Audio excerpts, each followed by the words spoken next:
乡亲若要过年咯，台北市卫生局抽验年节的食材，结果有大间餐厅的菜龟、白菜头甲、花椒，拢有农药超过标准的状况。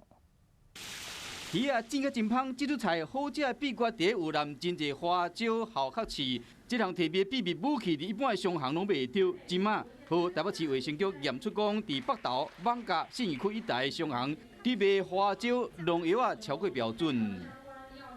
在花椒的部分的话，4项都是来自于高雄。那这部分的话，我们第一时间都已经请业者进行下架。那来源是来自于外县市的部分的话，我们也请外县市卫生局协助，那进行相关产品的一个调查。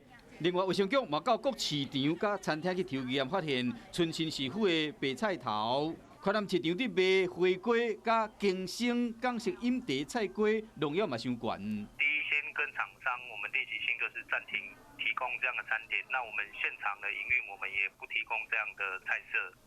那之后，我们会等到厂商有相关的证明、合格证明之后，我们才会继续再使用。农药残留不合格的部分的话，我们依据违反食品安全卫生管理法第15条，会裁6万到2亿元的罚款。